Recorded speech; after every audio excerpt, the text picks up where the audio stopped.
정혜민 차장과 계속 이야기 나누겠습니다. 네. 이렇게 준비하라로 이제 넘어가야 되겠죠. 개장이 한 23분여 앞으로 다가왔는데. 아까 넘나들다 왔습니다. 그래요? 예, 네. 아까 주주 친화책 하다가 결국 이제 코로나로 끝났는데 아까 첫 번째 이렇게 준비하라를 아까 잠깐 이제 또 다루셨고. 잠시 이제 그 제가 준비했던 이제 그 주제를 잠깐 이제 보여주셨어요. 그럴까요? 그래서 네, 마지노라는 이제 제목으로 좀 해봤는데요. 저는 마진 넛 이렇게 썼는데. 이 프랑스어입니다.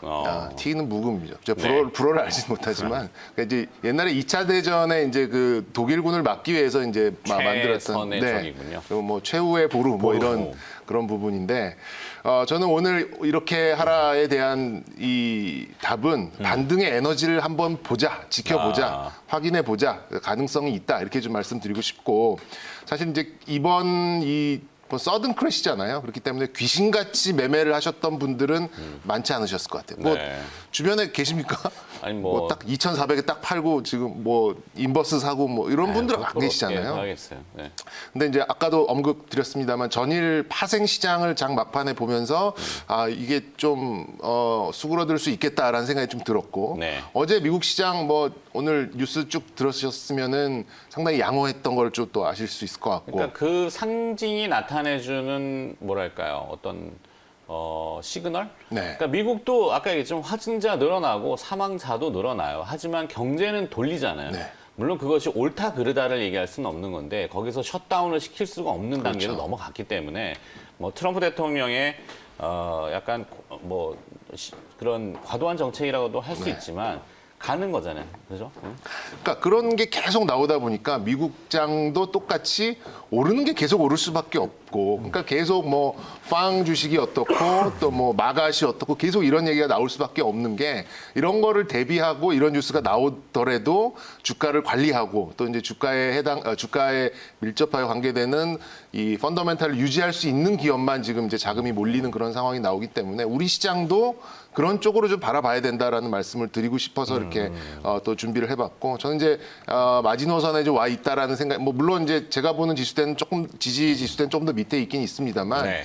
일단 예탁금이 지금 51조 2조 이렇게 좀 증가하고 있어요. 근데 이게 신규로 이제 자금이 들어온 게 아니라 그만큼 매도를 했다라는 거겠죠. 개인들이 차익 실현을 일부 했고 이제 들어가는 시점을 좀 노리고 있는데 저는 이런 좀 저점 테스트 구간에 이제 뭐 내가 예를 들어서 뭐 100만 원어치 주식을 샀는데 50만 원어치 차익 실현을 했다. 그럼 나머지 그거를 전부 다 들어가는 거는 지금 저 리스크를 키울 부분이니까 이거는 누구나 그냥 상식적으로 좀 분할적으로 될 만한 종목들을 좀 보는 게 좀 좋지 않을까 좀 생각이 들고 아까도 언급을 드렸죠. 이 반등이라는 거는 이제 무슨 개별 종목이 반등하는 게 아니라 지수가 반등을 해야 반등한다라고 우리가 인지를 하고 얘기를 하고 그러려면 지수 관련 종목들이 자극을 받아야 되고 그러려면 이제 지수 관련된 종목을 좀 지켜보는 수밖에 없는데 뭐 그런 면에서 봤을 때는 저는 요즘 계속해서 제가 밀고 있는 삼성전자 그리고 코스닥에서도 넘버원 SK래요.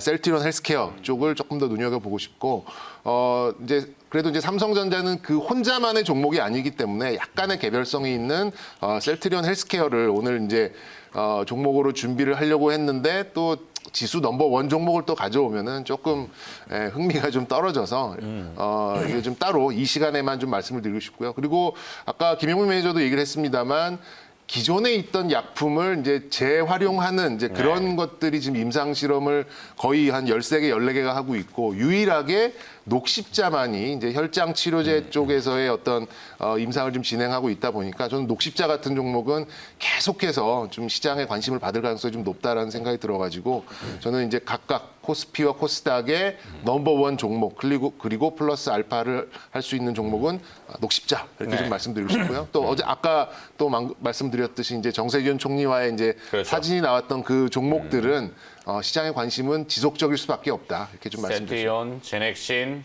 SK 바이오사이언스. 바이오사이언스는 아직 비상이니까 그러니까 SK 케미칼 이렇게 그렇죠. 되는군요. 네.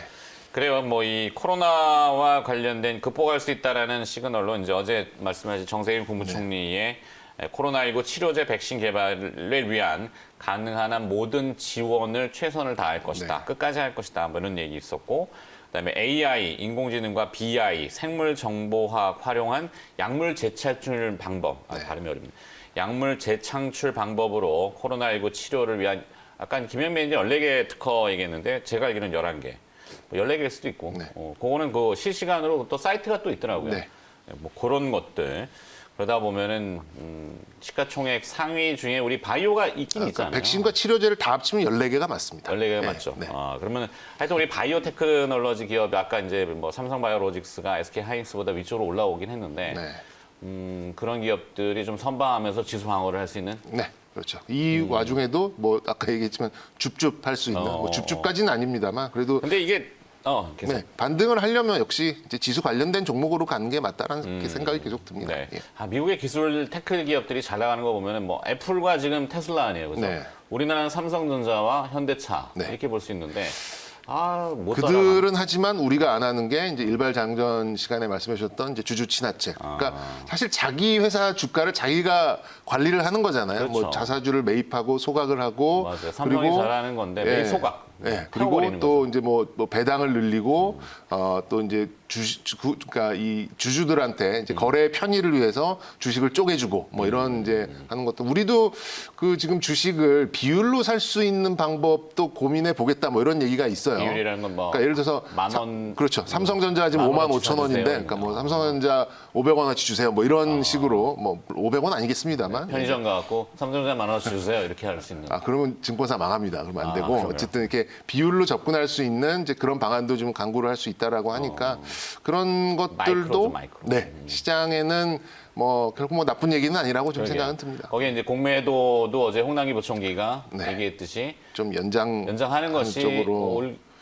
뭐라 그러지 좋은 것 같다. 네, 뭐 저 개인적으로는 이제 일부 허용 정도는 그러니까 공매도도 순기능이 있거든요, 분명히. 있긴 그러니까 있는데. 공매도를 묶어놔서 저는 뭐 삼성전자와 SK 하이닉스가 오히려 좀 피해를 좀 보고 있는 부분도 있어 보여요. 그러니까 다른 거를 줄이지 못하니 얘네들만 뭐 얘네만 들고 있으면 시장의 30%는 들고 있는 거기 때문에 얘네들을 이렇게 눌러놓고 매도를 함으로써 다른 것들의 공매도 효과를 보려는 부분이 있습니다. 그래서 네. 뭐 전체적으로는 공매도를 저는 반대는 합니다만 일부 순기능은 좀 살릴 수 있는 방안이 좀 있지 않을까라는 생각이 제도 좀 정립이 들어요. 안 된 상태에서 다시 재개하는 거는 그건 아닌 것 그렇죠. 같고 제도 예. 정립을 완전히 좀 잘 다 갖춰야 되고 그렇죠. 그 외국사들이 너무 이제 사실 뭔가 당국이 조사하려고 부르면 외국사들이 안 온단 말이에요. 조사에 응하지 않으니까 뭐 배째라로 나오면 튀고 뭐 네. 도망가고 뭐 이러니까. 그러니까 뭐 이게 조사도 안 되는데 어떻게 하겠어요. 그러니까 그런 제도적인 거를 완전히 갖추기 전까지는 공매도 금지 조치는 연장하는 것이 좋겠다라고 맞습니다. 예. 홍남기 부총리가 얘기를 했고. 자, 우리가 또 그러지만 1부, 2부, 10시부터가 그거잖아요. 확진자 수는 제가 지금 이게 데이터는 일단 300분은 좀 넘으신 것 같은. 이게 저도 뭐 개장 방송을 진행을 합니다만 사실 더 그 관심 있게 보는 게 이제 10시에 그 질본의 방송입니다. 그래서 어제까지 208분 정도 뭐 됐죠. 어제도 출발 시간 나쁘지 않았거든요. 이렇게 좀 약간 그 상승 출발을 했음에도 불구하고 냈어요. 근데 이제 10시에 이제 확 돌아서면서 이제 나왔기 때문에 그렇죠. 조금 오늘도 좀 지켜봐야 되겠다라는 생각이 좀 듭니다만 어쨌든 오늘은 반등의 기운이 어느 때보다 좀 있다라는 걸 먼저 좀 말씀드리고 그러면서 어제 싶습니다. 이제 경기도지사 이재명 경기도지사가 조금 경고성 발언인데 시장에서는 위축된 발언이 네. 인지가 됐고 한 번도 이제 보지 못했던 일들이 나올 것이다. 문재인 대통령도 똑같이 이런 상황이라면 거리두기 단계를 높일 경우에 시장 경제의 충격은 상당할 것이다. 이렇게 되니까 시장이 위축되는 거 아니에요. 그렇죠. 오후에 북한 관련된 이슈가 이슈 뭐 뜨고. 어떻게 해석이 됐는지 모르지만 그러다 보니까 뭐 그냥 후루룩 떨어져 버리는데 오늘도 분명히 확진자 수는 추론컨대 300분은 넘으실 것 같은데 이미 그 시장에서 논의가 되고 있고 그럼 받아들이는 입장에서는 300분을 위축되는 것보다는 그냥 그 방역에 대한 건 주말에 잘 우리가 더 경고히 네. 하지만 시장 경제는 또 힘내자. 네. 이렇게 가야 되는 게 그리고 이제 뭐겠죠? 사망자 수가 나오지 않고 만약에 이제 넘어간다고 하면 현재의 그 치료제 중에 뭔가 하나는 먹히고 있다라는 희망을 계속해서 가져갈 수 있기 때문에 오케이. 예, 저는 이제 좀 사망자는 좀 안 나오기를 좀 계속해서 좀 보고 있습니다. 네. 사망자 2분인데 네. 누적 309명. 하여튼 요 데이터는 조금 더 고민을 해보고 네. 고민하는 과정이 시간이 필요하니까 일단 신민영 아나운서 잠깐 가도록 하겠습니다.